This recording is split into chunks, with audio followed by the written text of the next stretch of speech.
ओम नमो भगवते वासुदेवाय। ओम नमो भगवते वासुदेवाय। ओम नमो भगवते वासुदेवाय। ओम नारायणं नमस्कृत्य नरं चैव नरोत्तमं देवीं सरस्वतीं व्यासं ततो जयमुदीरयेत्। नष्टप्रायेषु भद्रेषु नित्यं भागवत सेवया भगवतिरुत्तमश्लोके भक्तिर्भवति नैष्टिकी। ओम ज्ञानतिमिरान्धस्य ज्ञानाञ्जनशलाकया चक्षुरुन्मिलितं येन तस्मै श्रीगुरवे नमः। नमो विष्णुपादाय कृष्णप्रेष्ठाय भूतले श्रीमते भक्तिवेदान्तस्वामिनिति नामिने। नमस्ते सारस्वते देवे गौरवाणी प्रचारिणे निर्विशेष शून्यवादी पाश्चात्य देशतारिणे। जय श्री कृष्ण चैतन्य प्रभु नित्यानंद श्री अद्वैत गदाधर शिवासादि गौरभक्तवृंद। हरे Krishna Krishna Krishna Hare Hare Hare Ram Ram Ram Hare Hare. Okay. So reading from Canto 1, Chapter 5, verse 26. Okay, verse 25. Just recapping. It's about eating remnants of pure devotees. Srila Vishwanath Chakravarti Thakur says one very beautiful statement. He's saying after having taken their food, I developed without effort bhakti in the form of hearing, chanting, and remembering the Lord continually. So this is the mercy. The mercy is that otherwise we might have to struggle to get taste in hearing, chanting, remembering. But when we get the opportunity to get the mercy of this Uchishta, Mahaprasad, what happens is without effort, one develops bhakti. So it's that is the whole thing, all our struggles will actually become minimized without effort. Having developed a tendency for bhakti after eating the devotee's food, which applies to anyone else as well, meaning here it's Vishwanath Chakravarti Thakur is saying that any person, it's not just that because Narada Muni in his previous life ate it worked. Any person, I inevitably developed a taste for hearing and chanting by this verse. 5 stages of bhakti should be understood: desire for worship, spriha, bhakti, anartha nivritti, nishtha, ruchi. So Vishwanath Chakravarti Thakur is saying now because of this, there is a taste for devotional process which has got developed.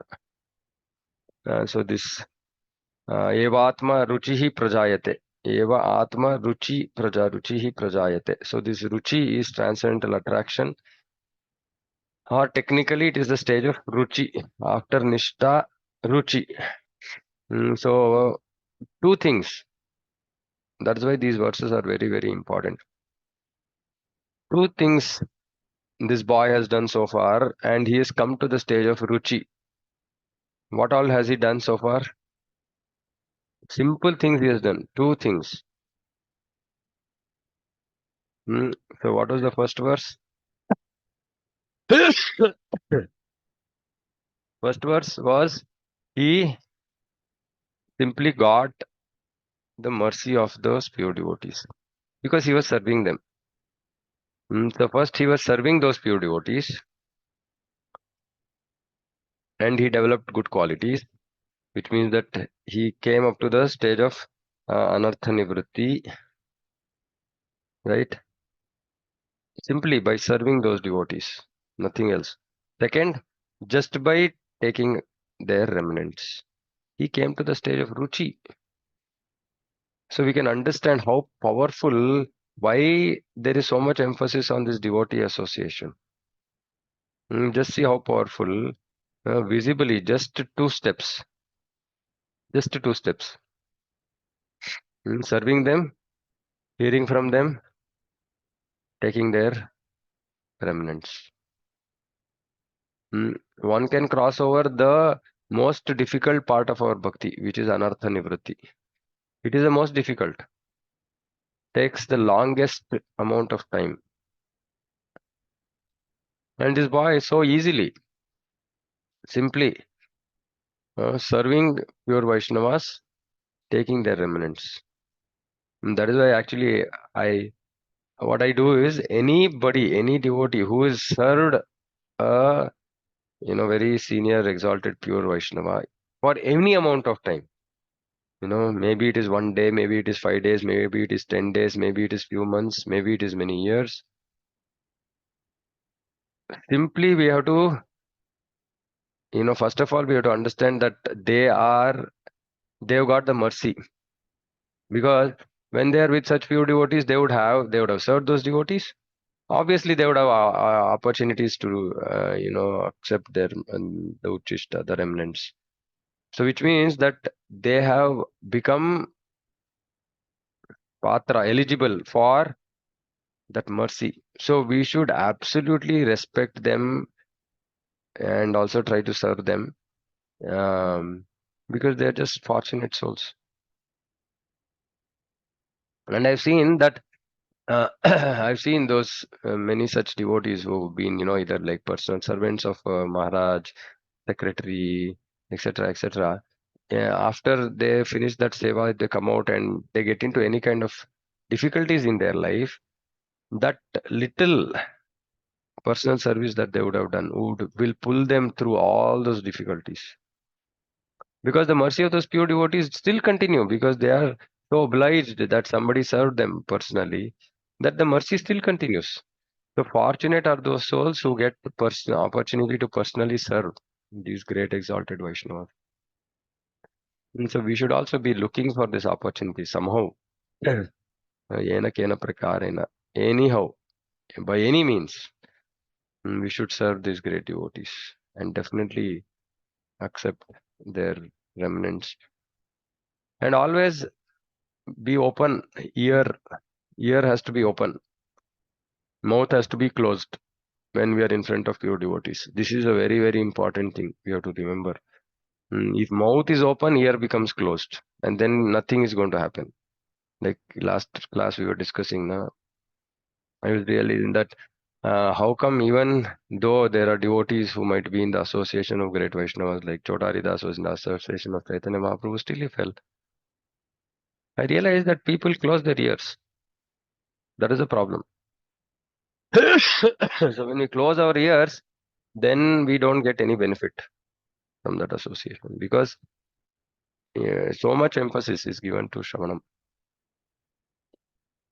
And those who hear, they simply imbibe that mood, that infection just flows. Mm. So simply two things.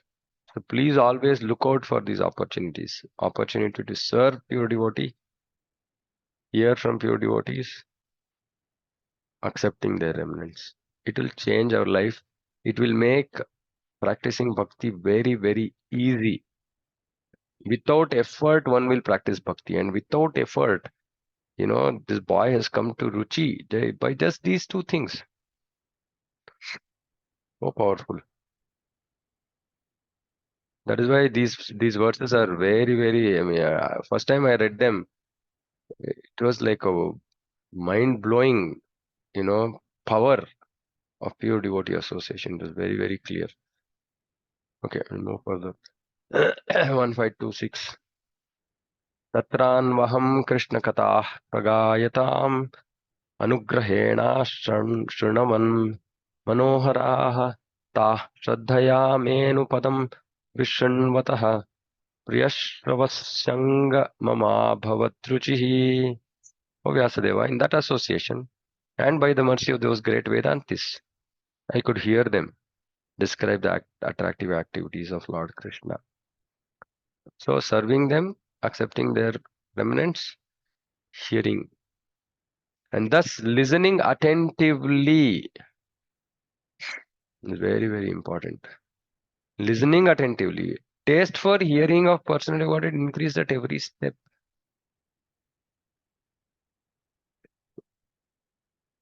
See, again, one more powerful statement. Hmm? So, association, service of pure devotees, remnants. I request you to please make a note of this somewhere. This is a powerful sutra. and hearing from them attentively. By doing this, what happens? His taste for hearing has to increase at every step. And hearing means actually hearing from Prabhupada as well. It means that reading his purports, not just like our form of hearing. I mean, because unprecedented presentation of Srimad Bhagavatam in so much of detail, as good as like a lecture by Srila Prabhupada. So if we are hearing these, we should develop a taste for hearing at every step.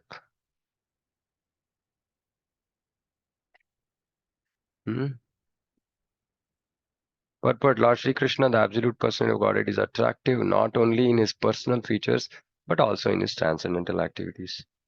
Now, first of all, we should get attracted by personal features of Krishna. Okay, so for 2 minutes, just so that we will do little mananam or smaranam. What features of Krishna attract you? What features of Krishna attract you? Some devotees can share.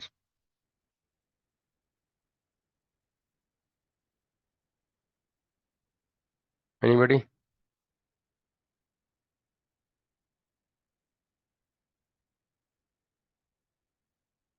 Meaning, what qualities of Krishna attracts us?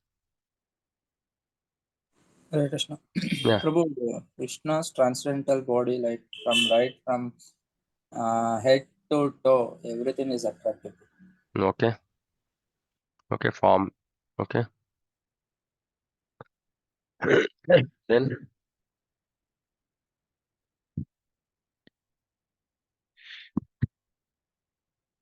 Hare Krishna Prabhuji. Hare Krishna. Uh, he reciprocates with devotees. Okay. He reciprocates with devotees. Nice. Okay. Hare Krishna Prabhu. Hare Krishna. Vanta. His pastimes, Prabhu, especially the Putna pastime and the Kalyan Madan and the Damodar. Three pastime I'm really hooked to. Okay. Okay. Pastimes. Can somebody think about some qualities of Krishna?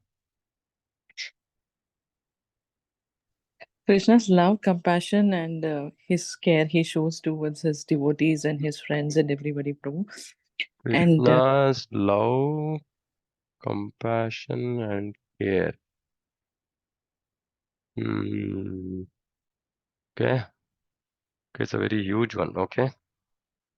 Merciful Prabhu. I mean, when Mercy. you can, Mercy. like in forgiveness, like whatever we do, he forgives. He may or may not forgive. He'll forgive, but he will correct us also. Okay. He says, I am sold to my bhaktas. Where cannot that again? Yeah, sold to my bhakta. Yeah. The devotees. Devotees are so dear to Krishna. Okay. So, see, this is very important. There's so many, right? Like, I mean, endless. List is endless, right? So two things, which especially when we read Bhagavad Gita, Prabhupada is highlighting this in his purports, and which was some things which actually hit me a lot when I started reading Prabhupada's books. One is Krishna is Achyuta and he's Bhakta Vatsala, right? So he's Achyuta and Bhakta Vatsala. Both of these go together because he is Bhakta Vatsala, meaning he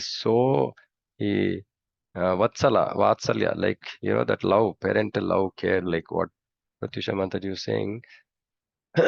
Because of that, he is ready to do anything. He is ready to do anything for his devotees. Who is out there? That is why this Putana, mercy. Putana is another example, right? But which is where he's manifesting mercy. But this, his Bhakta Vatsalyata, his love for his devotees. And the reciprocation, the devotees, what the devotees are ready to do for Krishna. Actually, this is the most mind-boggling. We understand that Krishna reciprocates, even though we are not qualified. And he never forgets. He never forgets any little seva anybody has done. His all his qualities are so sought after. Like if you just think, saying that how will we feel when we are around a person who has all these beautiful qualities? It makes you, just thinking about it makes us feel so happy. And of course, then so many things about Krishna, right? Um, he's he's he's always smiling for one thing. So anybody who is in constant touch with Krishna also has to be smiling all the time. Uh, mm, I'm just whatever top of the mind. Krishna is Atma Rama, but not Atma Rama, right? Krishna is not self-satisfied when he is with his devotees. He wants to be with his devotees. So he almost like becomes incomplete, right? Without his devotees. So devotees are everything for Krishna, and he's ready to do anything for his devotees. Mm, um, there are so many beautiful things, right? And these things actually we should meditate. So the pastimes actually have to become like a path or a medium for us to think about the beautiful qualities of Krishna. Mm. And some qualities of Krishna we cannot understand also. Like Krishna is in Kaliya, in this Sumantra Mataji was talking about Kaliya Daman. Krishna is showing off. Krishna is trying to be a big hero in front of gopis.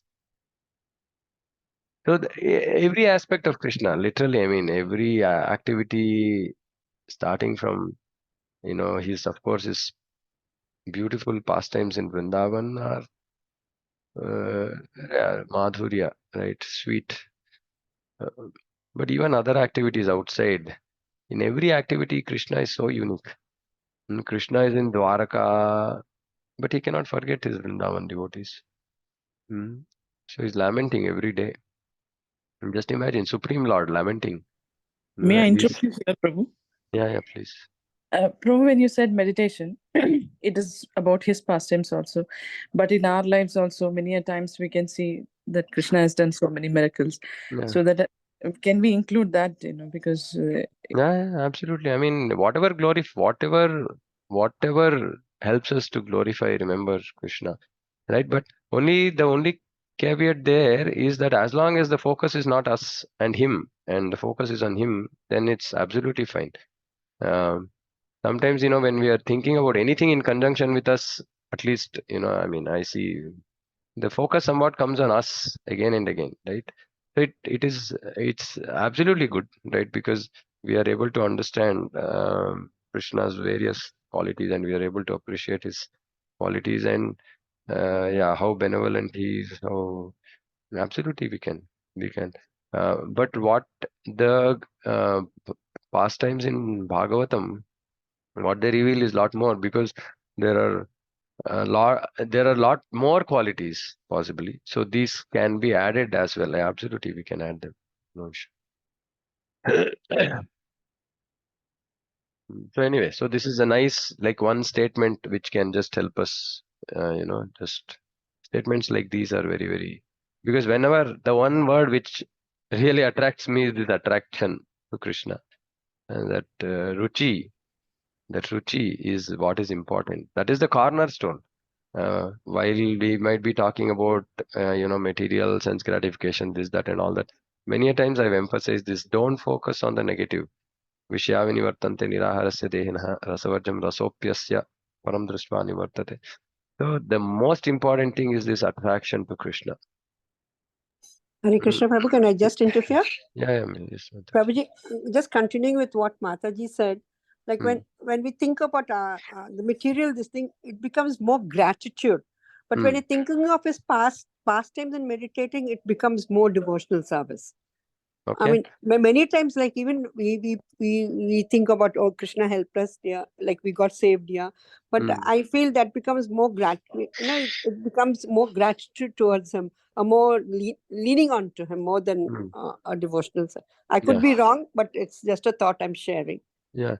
So one thing is we should understand, see, gratitude also is a very good quality because many of us, we get things from Krishna, we don't even recognize it.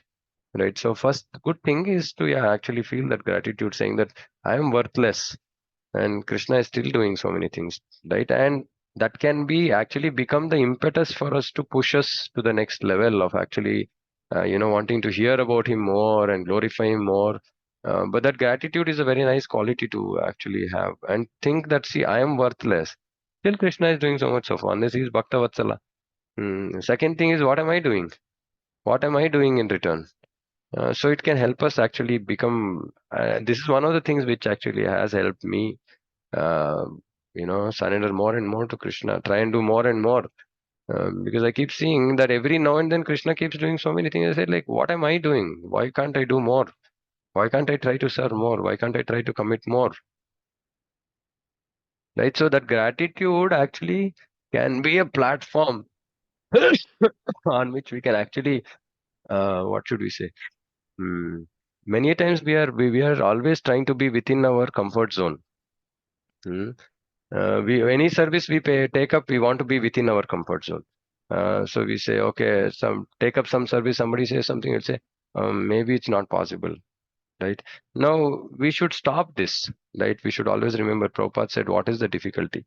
Um, so this gratitude can actually push us out of our comfort zone, because with the gratitude comes the recognition that in spite of my lack of any kind of ability, Krishna is giving me, Krishna is helping me even to do service. So that gratitude is very nice. It's a very good thing actually that you spoke.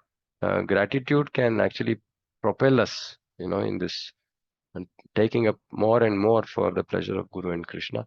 And then, yeah, automatically, while gratitude will remain as a foundation for everything, yeah, even if there is like this is Taktenu Kampasu Shamikshamana, a devotee is even grateful to the Lord that he is giving problems in his life. We should get to that stage, right? Saying thank you, Krishna. So it's a very nice quality actually, to have gratitude, which unfortunately in material world we don't have gratitude for people who have, even materially helped us, or anything, or spiritually so many devotees would have helped us, but we should have that gratitude. And actually this is one of the other things, right, that heart has to soften. Where I was reading, were we reading in our class, or I was reading somewhere else, that heart has to soften. Our heart has become hard because of the modes. Heart has to soften, and these qualities will help our heart soften. Yeah, thank you, Mataji. That was a nice point. Thank you, Prabhuji. Yeah. Really, thank you. It was Hare Krishna, Prabhuji. Yeah, Prabhuji, please. Actually, long back when we were staying here, we were discussing. So he said, when we praise somebody or show gratitude, Yeah. in material world also he gets happy and he's flattering words Yeah, like yeah, this. yeah. And he said when you say about Krishna also, we are flattering him. We are showing our gratitude to him. We are flattering him. So he also looks feels happy when we Yeah, say yeah. him. So, He feels so he feels that way happy. he said it. Yeah, yeah, very nice. Yeah, he feels happy. Krishna is a Yeah. person, right? And that is why Prabhupada kept highlighting this: Krishna is a person, Krishna is a person. Remember that Krishna is a person, deal with him like a person, Person. then he will reciprocate like a person. It's so simple. And really, I Another mean, one, my yeah, question is, Prabhu, yeah. you say heart, yeah, that I also know, that heart should be softer. Then only bhakti can more can say fruitive, and like Yeah. that way we can more this one. But well, sometimes your heart is, I can tell myself my heart was very soft long back actually. I used to cry and like this thing. But on the time being why it became hard actually, I does not bother nothing actually. No, actually, so this one thing, yeah, actually, very interesting thing we can think about. See, this half, actually, what we should recognize is, it's not, this softening of the heart is actually the stage of transcending material modes. When we actually transcend the modes, heart becomes soft. This softness is not the material softness, right? It's actually on the transcendental platform where we have actually transcended the modes. So whatever emotions we feel about people and situations may not necessarily be this softness. This softness actually manifests first as compassion for jivas, this softness of the heart. Yeah, it's not about see our acharyas, they are so compassionate that they're not sitting and crying for others, but they're trying to do something to help others. So this softness is slightly different than material softness. Material softness makes us weak. This softness actually makes us strong, makes us much strong, because we can see that so many people are bereft of Lord's mercy. So this softness is required. And this softness comes only when we come to Brahma Bhuta. When we transcend the modes, then this softness appears in our heart. And like I said, it manifests, the biggest manifestation of this softness is compassion for other jivas, which means basically preaching, book distribution, helping people go on the right path. See, this is also a very important aspect. Actually, softness doesn't mean letting people do wrong things. Many times we feel that, okay, if I correct somebody, it might show that I am hard. No, actually, correcting somebody shows that my heart is soft and I'm so compassionate that I want to show them the path. So we have to be careful about material softness versus this actual softness of the heart, which is, like I said, like Nishta, Ruchi stage.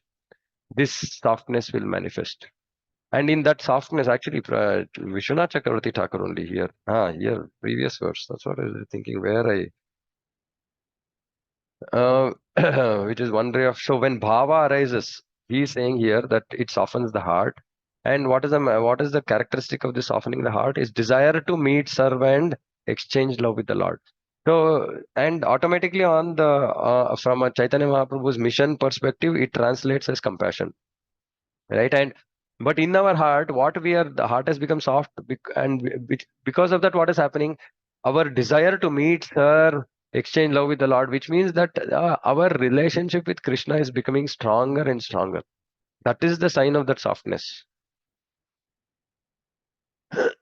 So then that is very important. And one of the things that I'm realizing in my own life, which is actually preventing me, is Jivadaya. Jivadaya means I have one bad quality, which is a little bit intolerance to material things. Meaning, material things means I'm intolerant towards people who have been in Krishna consciousness for long, but still are materially attached. I'm intolerant. I mean,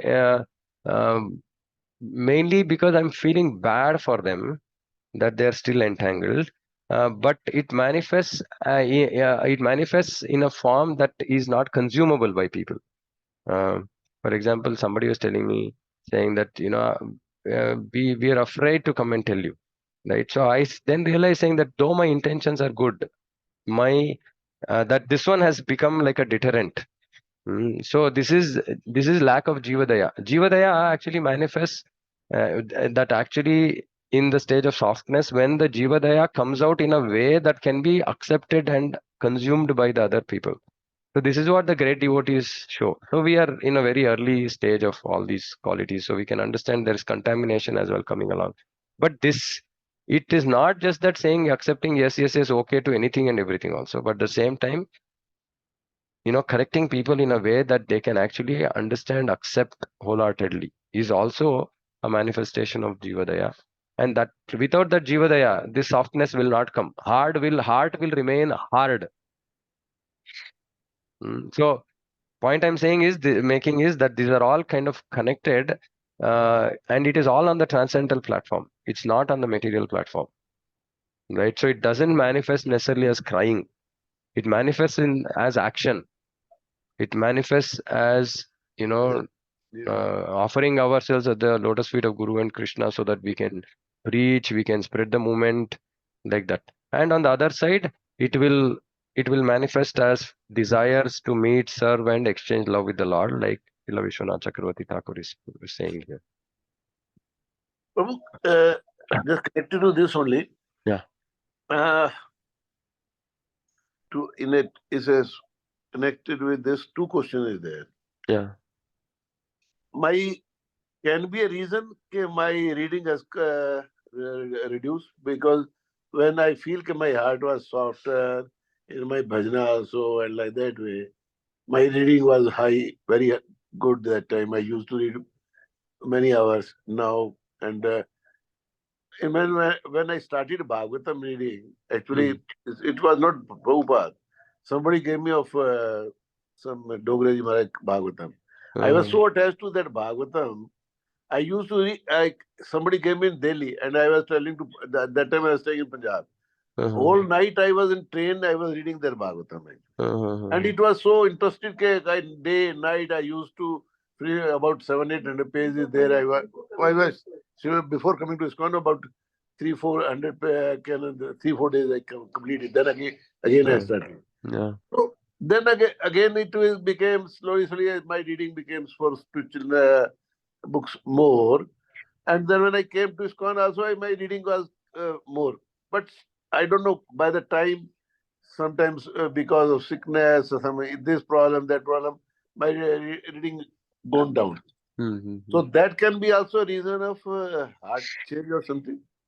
No, see what? Okay, from what is coming to my head is that when reading goes down, our awareness goes down, right? When the awareness goes down, even if these qualities suddenly manifest in us, see, because we have anarthas keep popping up, right? Now, when these anarthas pop up, if we are not aware, then we let them grow, right? That is when these anarthas create problem. Now, what happens, especially why Prabhupada's books are so important, is when these anarthas come. Let me, okay, it's actually interesting point. Right, see, these other Bhagavatams before Prabhupada, other acharyas, or for example, Vishwanath Chakravarti Thakur, also his Bhagavatam is very full of rasa. Prabhupada's is actually his emphasis has not been so much on the rasa of the Bhagavatam, but more on the practical aspect of Bhagavatam. What it basically means is that in a society, when Vishwanath Chakravarti Thakur gave his commentaries on Bhagavatam, the society was in a much cleaner state, meaning lesser contamination. So it was very easy for somebody who gets hooked onto Bhagavatam to actually change his life in a way that it will develop love and attraction for Krishna. And at the same time, he doesn't have any bad qualities, right? All the anarthas are gone. Material life doesn't add more anarthas in his life. Now, in our time and age, why Prabhupada gave these purports, which may not be seen as rasa immediately, is because Prabhupada is giving us a lot of practical tips which are required for us to actually come to the right platform of Shravanam, which means that there are a lot of obstacles on our path, right? And if we don't get over those obstacles, the reading might remain on some lower platform, meaning platform of goodness, passion, ignorance, like that. If we have to come to the transcendental platform, two things have to happen. One is we have to hear about the Lord. The other is parallelly there has to be cleansing of the heart. If we are engaged 24 hours in bhakti, then such kind of rasa, the commentaries which are full of rasa possibly will help us. But if you are not on that platform, if you are on the lower platform, if you are in the Anartha Nivritti platform, we need Prabhupada's purports to actually bring us to the stage of Ruchi. So if that reading stops, reading of Prabhupada books is affected in any way. Yesterday I met somebody which was so amazing. My hair stood on end when I heard. This person was a daily drunkard, daily 2 packs of cigarettes, daily non-vegetarian. Okay. And all he did was somehow fortunately for him, he just got some Prabhupada small books. And he said in one day, he said this and my hair stood on end, the power of book distribution. In one day, he stopped everything. He stopped everything. And then he said that, Prabhu, for some reason, somehow my hearing has stopped. I asked him, Prabhu, see, you are one person who has already experienced the power of Prabhupada's books. After having experienced this power, how can you stop yourself from getting more mercy? There are people who have not experienced this, so it's very difficult to push them to read Prabhupada's books. But when somebody has experienced this reading Prabhupada's books, how can you just give up that mercy? And so his bhakti, everything like became stagnant, right? No progress. He's been in the movement for 16 years. He's not gotten into any kind of initiation, nothing. He's just floating. So yesterday I met him and I said, Prabhu, what is this? I mean, 16 years. You should go out and tell people glories of Prabhupada's books just because of the impact it has had. But he doesn't have the drive for that because he's not reading Prabhupada's books. So if you don't read Prabhupada's books, the movement will collapse. We will not make progress, right? So that not reading actually has multiple problems. One of them could be that the heart has become hard because that is material. Because that means that we are more caught up now by material modes. Yes, Prabhuji. Another, just you said, can this example, my wife actually saying, I have to hear your classes in a separate room actually, otherwise I have to get scolding every day. No, it's okay, Another Mataji. one, Vijayanagar, if you are talking about same man, when Krishnamurti is there, Okay. he has a drinking habit, but his knowledge, I can tell you, more than any second, third, even his sannyasi has a equal knowledge. He has read so many times Prabhupada's books, everything. But only when he could not take initiation because he has a habit of drinking. He can't leave. He was as a accountant with me, was also few years actually. He's a CA. But his knowledge, you can discuss with any subject with him. He fully, thoroughly book knowledge, everything is with him actually. No, but see, the interesting thing about Prabhupada's books, Prabhupada's books doesn't stop us at knowledge. See, if you have read Prabhupada's books, right, like we've read some statements, right, Prabhupada is hitting. I mean, it has to enter the heart. Prabhupada's books cannot enter the brain and stop there. If Prabhupada's books, if when you're reading Prabhupada's books, we are just putting some kind of a shield over our heart and just feeding it to the brain, you will become a jnani. But you should be really hard-hearted to not let Prabhupada's statements enter your heart. So which basically means that his anarthas, he's not had devotee association possibly. So he's just looking at this as a source of knowledge. But he actually hears, if he actually hears and contemplates and what Prabhupada is saying, how can his heart not change? Like I said, one devotee, one day he's left drinking meat, cigarette, everything in one day. One small book of Prabhupada. So I would like to meet this person. I don't know who this is. He's staying in Vijayanagar. I'll ask him if he can join your programs or something like that. And he comes for every Sunday for Bhagavatam class. Actually, he never misses also. Generally, he never misses. Sometimes he misses, but 90% is there in every Sunday class also. We should talk and understand, Prabhu, because Prabhupada's books are so powerful. How can you read Prabhupada's books and remain stone-hearted, so hard-hearted that you don't want to give up drinking, or you still have taste for drinking? I mean, Pibata Rasamalaya Bhagavata Rasamalayam, right? That means that you're not Pibata. You're not drinking the rasa. You're just drinking some periphery or something you're drinking, right? Which is not Bhagavatam. I'll introduce you. Bhagavatam changes people's lives. I mean, Prabhupada's single statements can change people's lives. And then if he's read all of Bhagavatam, how is it not changed his life? Impossible. He's not read it at all. That's all I can say. Yeah. Okay, so we'll stop here. I think we didn't make much progress in the purport. She is firing me, kid. You are not allowed to. No. Actually, see, the idea of these classes now, especially why am I picking up these topics?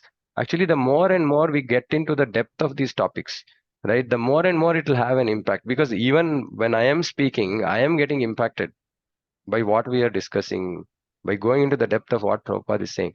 So the idea here, see, we are not doing a Bhakti Shastri. We are not having some fixed time to finish off some syllabus, etc. I mean, and that is why I don't enjoy that Bhakti Shastri or Bhakti Vaibhav, right? Because it's not actually enabling people to go into the depth of the subject, right? And I feel so fortunate that Krishna has given this platform where we are actually, this is what devotees have to do, right? Come together and discuss. If it becomes a monologue, then it becomes a class, right? This idea is not to become a class. It should not become a class.